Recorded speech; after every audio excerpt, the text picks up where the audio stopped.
He was supposed to be the greatest. Not one of the greatest, the greatest. The boy who danced past defenders like they were traffic cones. The teenager Barcelona and Real Madrid went to war over. The most expensive footballer who has ever lived. A world record fee that has never been beaten since. And yet, if you say his name today, the first word that comes to mind isn't legend, it's what if. How does a player with that much talent, that much fame, and that much money end up as football's greatest unanswered question? How do you hold everything in your hands and still leave the world feeling cheated out of something more? This is the story of the rise, the peak, the fall, and the reckoning of Neymar da Silva Santos Jr. It is not a story about a bad player. It is a story about the widest gap in football history between what a man was and what he could have been. Stay with me to the very end, because only then does the whole picture finally make sense. Before the tattoos, before the mansions, before the €200 million price tag, there was a cramped house on the edge of São Paulo. Neymar was born in 1992 into a family that had almost nothing. His father had been a footballer too, a modest lower league career that never quite took off. A man who knew from the inside exactly how this sport can break the ones it doesn't choose. So when little Neymar started juggling anything round before he could even walk, his father made a quiet vow. He would give his son every chance he himself never got. The family shared one room. They moved in with grandparents just to keep the lights on. Money that should have bought comfort bought boots, bus fares, and futsal courts instead. Every sacrifice pointed at a single dream. Hold on to that image of the crowded little house. Because the weight of everyone's hopes stacked onto one boy's shoulders is the invisible thread running through this whole story. It made him. And in a way few people understand, it also broke something in him. At 11, Neymar joined the youth academy of Santos, the same club that gave the world Pelé. Coaches didn't just see talent, they saw something they knew they could never teach. The way he moved wasn't European, wasn't drilled, wasn't mechanical.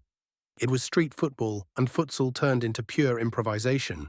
A body that seemed to have no bones and no fear. By 17, he was in the first team. By 18, he was the single most talked about young player on the planet. Alongside his gifted teammate Ganso, he turned Santos into must-watch television, a whole team built around letting one young genius express himself. Scouts flew across the world just to watch him warm up. And then Santos did something almost unthinkable in modern football. They looked the giants of Europe in the eye and said, "Not yet." They paid to keep him, and for a few golden years, Brazil got to keep its prodigy at home, letting a nation fall in love with him in real time, week after week, before the money and the machine ever got their hands on him. July 2011, Santos against Flamengo. Neymar collects the ball wide on the left, and what happens next gets replayed for the next 10 years. He glides past one defender, cuts inside a second, dances around a third as if the man isn't there, and slots it low past the goalkeeper like it's a Sunday kickabout. That single goal won the Puskás Award, FIFA's global prize for the most beautiful goal on earth. He was 19 years old. Overnight, he stopped being a promising kid and became a genuine phenomenon. Replica shirts with his name sold out. His mohawk became a trend on 3 continents. Brazil, a country that measures its footballers against literal gods, quietly decided it had found the next one. And here is the danger nobody names out loud. When a teenager is told every single day that he's a god, some part of him starts to believe it. The hype was no longer just describing Neymar. It was beginning to shape him, to inflate him, to set a standard that no human being could ever actually meet. In 2011, Neymar dragged Santos to the Copa Libertadores, South America's Champions League, their first triumph in nearly 50 years. He was voted the best player in the Americas, not once, but twice in a row. Sponsors swarmed. His hair, his boots, his goal celebrations, even his dance moves became products in their own right. He wasn't just a footballer anymore. He was a one-man industry with a marketing team attached. He had already won, at home, almost everything a South American footballer can win. But even the most patient fairy tale has a clock, and by 2013, that clock had finally, inevitably run out. The boy who danced was about to trade the beaches of Brazil for the biggest stage in all of club football. By 2013, the tug-of-war reached breaking point. Real Madrid were convinced they had a deal all but signed. Barcelona were just as certain the prize was theirs. Behind closed doors, agents, club presidents, and family members fought over the most coveted signature in world football. In the end, Neymar chose Barcelona, in a transfer so tangled that the club would later face court cases over how the money actually moved and who really got paid. Even his golden arrival came pre-wrapped in scandal, a first taste of the drama that would follow him everywhere. But none of that mattered the day he was presented at the Camp Nou to a roaring crowd. Because Neymar wasn't joining just any club, he was joining the team of the best player alive at the very peak of its powers. The question the whole football world now asked was simple and thrilling. What happens when the most exciting young player on earth lines up next to the best player who has ever lived? Imagine being the most hyped young player alive, and then being told politely that you're the second option. At Barcelona, Neymar walked straight into the towering shadow of Lionel Messi. Pundits whispered that his ego was too large, that two showmen could never share one attack, that his flair would curdle into selfishness. His first season was good, not glorious, a player still learning exactly where he fit. And then something genuinely rare happened. Instead of fighting Messi for the spotlight, Neymar did the one thing almost no player that gifted ever chooses to do. He adapted. He tracked back. He passed when every instinct screamed at him to shoot. He made himself the perfect accomplice rather than a rival for the crown. For a young man raised from birth to be the center of everything, that humility was its own strange kind of greatness. And it unlocked something historic. Because the moment Neymar stopped trying to be the star, he helped build the most terrifying attacking force the sport had ever assembled. Messi, Suarez, Neymar. Three names that turned grown defenders into nervous wrecks. In the 2014-15 season, the three of them combined for 122 goals in a single campaign, a number that still looks like a printing error. They won La Liga, they won the Copa del Rey, and they steamrolled through the Champions League with a swagger that felt almost unfair to everyone else. On the road to that treble, Neymar scored in the quarter-final and the semi-final, going toe-to-toe with Europe's elite on the biggest nights of all. 2 years earlier, in the 2013 Confederations Cup final, he had already humbled a Spain side the whole world called unbeatable. Now he was doing it every single week for the best club side on the planet. For one perfect season, the whispers finally flipped. People stopped asking whether Neymar belonged next to Messi, and started seriously asking whether, one day soon, he might actually replace him. The Champions League final, Barcelona against Juventus under the lights in Berlin, and there, on the single biggest stage in club football, Neymar scored, sealing the treble, 3 major trophies in one glorious season. He climbed the advertising boards, wrapped himself in the Brazilian flag, and stood at the absolute summit of the sport. 23 years old, a European champion. Statistically, one of the 3 best footballers on earth. If this story needed a fairy tale ending, this was the place to stop the tape. Flag in the air, whole world at his feet, everything he'd been promised as a boy suddenly real. But Neymar did not cross an ocean to be a brilliant partner in someone else's dynasty. He wanted a throne with his own name carved into it. He wanted the Ballon d'Or, the prize for the single best player alive, and you simply cannot win that award while standing respectfully behind Lionel Messi. That hunger was beautiful. It was also, we can see now, the beginning of the end. And so, in the summer of 2017, Neymar made the boldest bet of his life. He walked away from the perfect situation to chase a bigger one, to step out of Messi's shadow and build a club of his own, chasing what he himself called a new challenge. Paris Saint-Germain did what everyone swore was impossible. They paid his release clause in full, €222 million, more than double the previous world record. And here is the twist almost too perfect to be true. Just months earlier, Neymar had been PSG's tormentor, not their prize. In March 2017, he was the hero of the greatest comeback in Champions League history, scoring twice and setting up the winner deep into stoppage time as Barcelona clawed back a 4-goal deficit to knock PSG out. A night Parisians still call, painfully, the remontada. Now that same wounded PSG were smashing the world record to buy the very man who had broken their hearts. On paper, it was a masterstroke. In reality, it was the exact moment the fall began. Because a price tag that enormous doesn't buy you freedom. It buys you an expectation no human being alive could ever fully carry. In France, Neymar was treated like a king. He shredded the league apart, scored goals from impossible angles, put up numbers that looked lifted from a video game on its easiest setting. That same summer, PSG had also quietly signed a teenager named Kylian Mbappé, a small detail that would come back to haunt Neymar in ways nobody could yet imagine. But there was one flaw all the money in Paris could never fix. The French league simply wasn't hard enough. Every routine 6-0 win only sharpened the same brutal question. Yes, but can you still do it when it actually matters, against the very best, under real pressure? League titles piled up like loose change and meant almost as little. He would win 5 French league titles and rack up goal contributions at better than 1 a game. But the dazzling numbers only deepened the sense that all of it was happening in the wrong arena. Neymar had left the strongest team in the world to become the biggest fish in a shallower pond, and the pond could never hand him the one prize he'd crossed an ocean to find, a Champions League of his own, and the Ballon d'Or that would come with it. The Champions League became his obsession, and cruelly his torment. The man who had authored the most famous comeback in the competition's entire history now found himself on the receiving end of its heartbreak, again and again. In 2019, PSG were dumped out by Manchester United on a last-minute penalty, an upset almost nobody saw coming.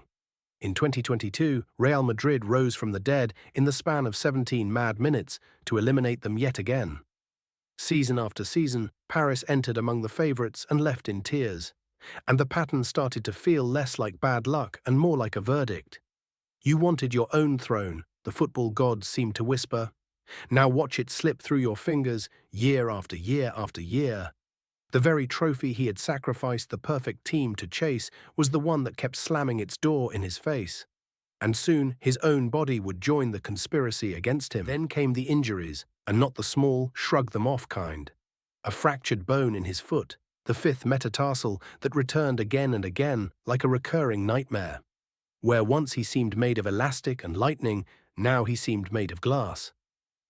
In February 2018, that metatarsal broke 11 days after he'd faced Real Madrid in the Champions League, ruling him out of the decisive second leg, the exact kind of night the whole move had been built for. A year later, the same foot gave way again, knocking him out of the knockout tie with Manchester United. Every big season began to blur into the same heartbreaking rhythm. Dazzling brilliance, then a sickening crack, then months watching from a treatment table in a sharp suit. His body, the very source of all that magic, the thing that carried him out of that one-room house, was sending back the bill for a decade of being hacked down by every defender who couldn't stop him any other way. And the cruelty was always in the timing. The breakdowns came not in the quiet months, but right before the biggest nights, the prime of his career ticking away game by game. And then came the most human twist of all. By 2019, just 2 years after the most expensive transfer in history, Neymar wanted out. The mission wasn't working. The Champions League felt further away than ever. And so, quietly at first and then openly, he made it known he wanted to return to Barcelona, to Messi, to the system that had made him shine, to the one place he had truly conquered Europe. Think about what that admission really means. The boldest bet of his career, the €200 million leap to build his own kingdom, and within 2 years he was already trying to undo it. But the move collapsed.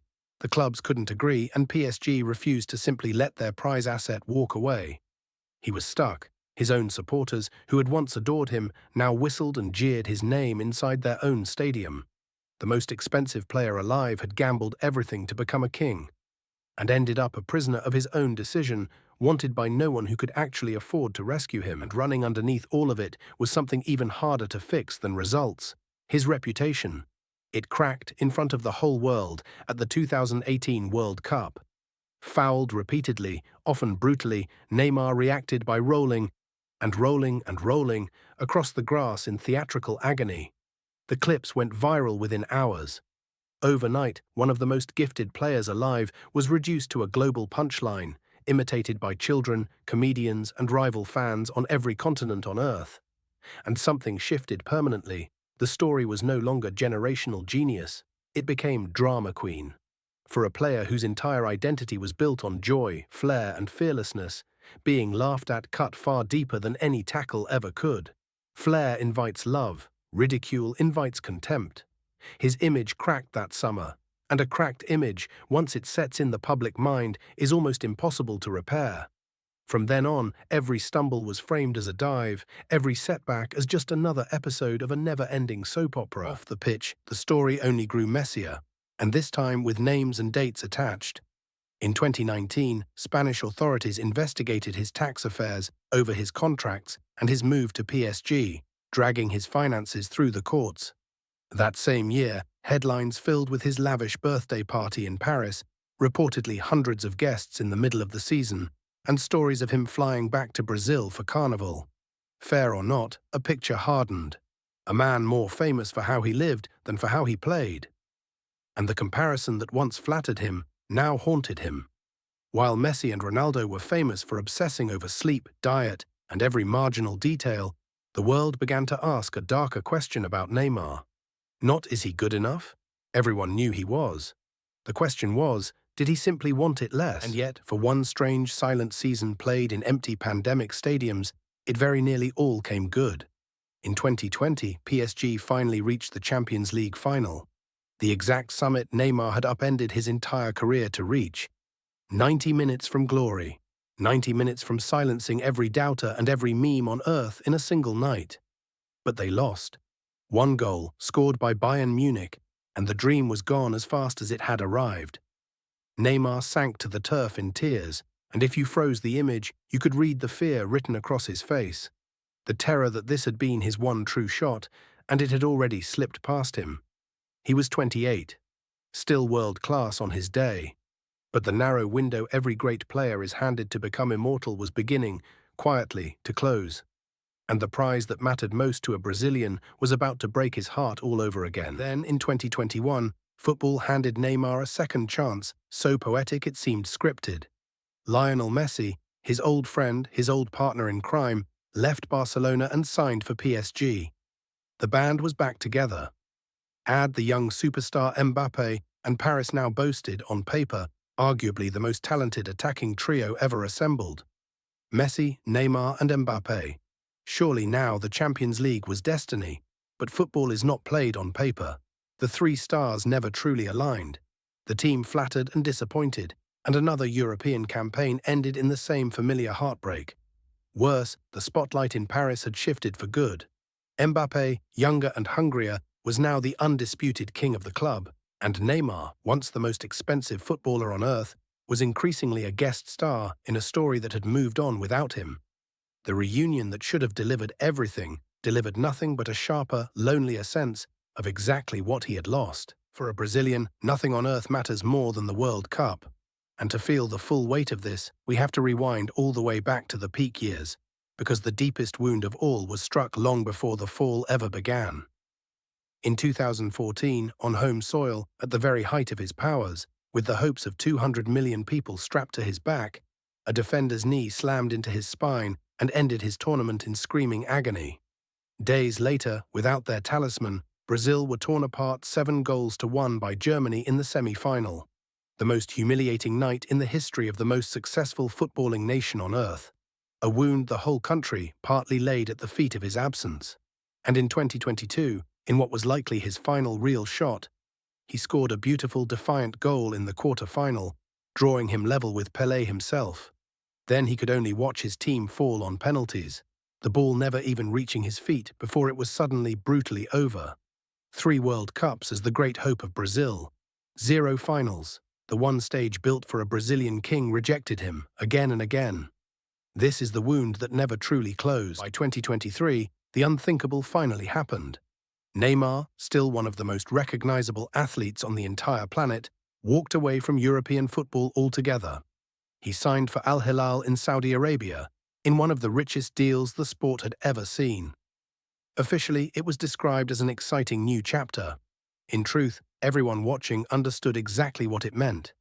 At just 31, an age when the greatest players are usually fighting for the biggest prizes of their lives, not walking away from them, Neymar had stepped off the main stage of world football, seemingly for good.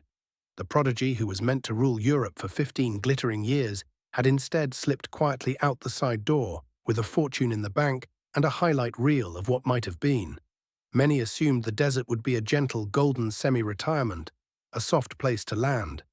Instead, far from the bright lights and fierce competition that had defined him, it had one last brutal blow waiting quietly in the wings. Just a handful of games into his Saudi adventure, playing for Brazil against Uruguay, Neymar went down after a challenge and his knee buckled beneath him.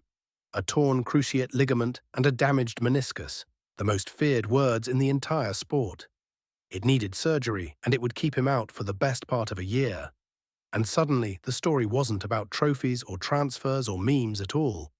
It was about a man lying on an operating table, staring at the ceiling, wondering whether his own body would ever truly obey him again. The magic that had carried him from that one-room house in Mogi das Cruzes all the way to the top of the world was now hanging by a single fragile thread. And for the first time in his entire career, the question changed shape completely. It was no longer, how great could Neymar become? It had quietly, sadly become something far smaller and far more human. Will he ever get to play freely, joyfully, without pain, ever again? And yet, here is the paradox at the very heart of this whole story.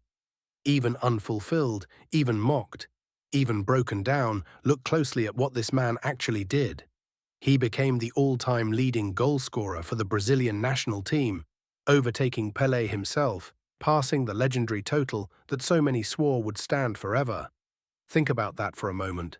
More goals for Brazil than Pelé, more than Ronaldo, more than Romario, more in official internationals than any man ever to pull on that famous yellow shirt. A Champions League winner, a treble winner, league titles in 3 different countries, an Olympic gold medal claimed on home soil in Rio in 2016, erasing the one wound that had haunted Brazilian football for generations. He has scored and created goals at a rate that puts him among the most productive attackers of his entire era. Strip away the hype, strip away the impossible expectation, and simply read the resume cold. And it belongs to one of the finest footballers of the 21st century. That is the strange paradox of Neymar. Read the resume cold as if you'd never once heard the noise, and it plainly belongs to a winner. Watch him play even for a minute, and you know just as plainly that it should have read even longer. In 2025, the story came full circle in the most human way imaginable. Neymar returned to Santos, the club where it all began, pulling on the same white shirt he had worn as a dancing, fearless teenager. There were no illusions left now about conquering Europe or lifting a Ballon d'Or. This was something quieter and somehow far more moving. A man going back to the place that loved him before the world ever learned his name, trying to recover not just the strength in his damaged knee, but a little of the pure joy that fame, money, and pressure had slowly drained out of him across 15 exhausting years. The prodigy had become a veteran. The phenomenon had become, at last, simply a man who loves football. And in the stands of his boyhood club, a few thousand hopeful fans dared to dream that, one last time, under those same old lights, they might catch a glimpse of the boy who danced. At the very beginning, I told you that when people hear his name, they don't think legend, they think what if. Now you know exactly why. What if he'd stayed at Barcelona? What if his body had held together? What if he had guarded his focus the way his great rivals guarded theirs? We will never know. And maybe that uncertainty is the whole point. Neymar isn't really a story about failure. He won more than almost anyone who ever laced up a pair of boots. He's a story about the aching distance between talent and destiny, about how the greatest gift in the world is still never a promise of anything at all. The world handed this boy from the one-room house everything, at the highest price ever paid for a footballer, and what he handed back was breathtaking, infuriating, and utterly impossible to forget. Maybe he wasn't the greatest. Maybe he was something rarer, the most gifted, the most human, and the most unforgettable of them all. That is the full story of Neymar. And quietly, in a white Santos shirt, that story is still being written.